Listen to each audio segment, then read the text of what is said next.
네, 안녕하세요. 락구입니다. 오늘은 서울에 있는 아파트 경매 물건 하나 보려고 하는데요. 먼저 이 물건 같은 경우는 41%까지 떨어져 있는 물건입니다. 그래서 감정가는 7억대인데 현재 2억 9,600만 원까지 떨어져 있습니다. 이 물건이 이렇게까지 떨어진 데는 다 이유가 있겠죠. 여기 대학역 있는 임차인이 있다고 나와 있습니다. 여기 보시면 신모 씨가 2019년 3월에 전입신고가 되어 있었기 때문에 지금까지 유찰이 되고 있는 거예요. 그러면 이 물건 제가 조금 찾아봤거든요. 여기 보시면 2019년 1월 2층에 3억 6천만 원의 전세 신고가 되어 있는 것 같아요. 우리가 보통 입주할 때 먼저 계약서를 쓰고 이사 날짜를 정하잖아요. 만약에 이러한 가설이라면 이때 1월에 계약을 하고 3월에 이사를 하면서 전입신고를 하지 않았을까? 그래서 지금 현재 여기는 3억 6천만 원의 전세보증금이 있다고 가정을 한다면 지금 이 물건의 가격이 맞을 수 있겠죠. 근데 또 다른 게 있습니다. 이게 물음표가 될 수 있는 이유 중에 하나는 바로 이 부분이에요.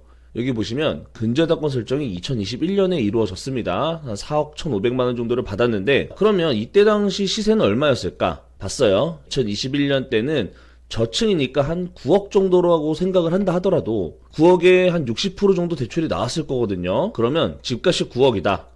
그럼 우리가 보통은 여기서 한 5억 정도는 대출이 나왔을 수 있다라는 얘기죠. 그 중에 4억을 받았어요. 근데 은행에서도 이 전에 전입신고가 되어 있는데도 대출을 해줬다는 건 문제가 되지 않았기 때문에 대출을 해줬을 수 있다. 라는 가설도 어느 정도 성립이 되는 얘기가 되겠죠. 왜냐면 은행이 앞에 선순위 보증금이 있는 전세권자가 있는 상태에서 4억이라는 큰 돈을 빌려줄 리가 없거든요. 그래서 이런 맥락에서 살펴보면 2019년 전입신고했던 이 전입세대는 약간 허위 임차인일 수도 있다라는 생각이 들어요, 저는. 그리고 또 하나가 여기 보시면 소유권 이전 일도 2021년 5월이죠. 공매로 취득을 한 것 같아요. 2019년에 신고된 신모 씨는 허위 임차인의 가능성도 분명히 존재하고 그리고 아무도 입찰하지 않았던 거는 정말 이런 이유가 실제로 확인을 했기 때문에 아무도 입찰하지 않고 지금까지 유찰이 된 것이라고 볼 수도 있어요. 근데 만약에 3억 6천만 원을 여기다가 더한다 치더라도 한 6억 6천만 원 정도 되죠. 그러면 지금 우리가 보고 있는 최근 시세를 보면요. 대략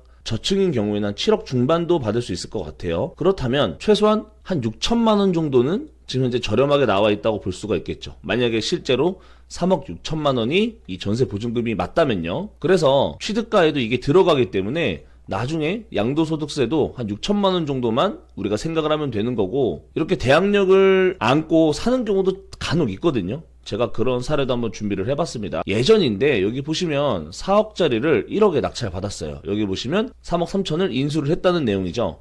근데 이게 이때 당시 실제로 실거래가 한 5억대에 됐기 때문에 3억 3천을 받아도 대략 한 8천 9천 이상은 저렴하게 샀던 그런 케이스가 있었어요. 그래서 여기 보시면 8명이나 들어왔죠. 이런 케이스도 있었기 때문에 3억 6천에 보증금이 있을 거라고 가정을 한다 하더라도 지금 현재 들어가도 괜찮을 것 같다라는 생각이 들고요. 그러면 이 사람의 보증금이 있다라고 한다면 이걸 어떻게 내주냐? 새로운 전세입자를 구한다던가 또는 매매를 통해서 매각이 되면 이때 이 사람한테 돈을 주면 되겠죠. 그때까지는 거주하라고 하면 되겠죠. 우리가 쉽게 생각하면 그런 거예요. 그렇죠? 만약에 두 번째로 우리가 봤던 것처럼 은행에서 모든 걸 다 확인을 하고 4억 정도의 대출을 빌려줬다는 건 이전에 아무런 문제가 없었다라고 볼 수가 있어요. 은행에서는 전입세대의 열람을 확인을 하고 나서 내부에 세입자가 있으면 절대 돈을 안 빌려줘요. 왜냐하면 본인이 후순위가 되기 때문에. 이런 경우에 지금 보세요. 3억 6천만 원의 전세금이 있었다. 그러면 이게 경매로 넘어갔을 경우에 3억 6천을 빼고 나머지 4억을 회수를 해야 된다는 얘기죠. 그리고 이 금액은 실제 이 금액이 아니죠. 이거는 한 120%에서 130% 정도 채권 설정을 해놨기 때문에 그런 거예요.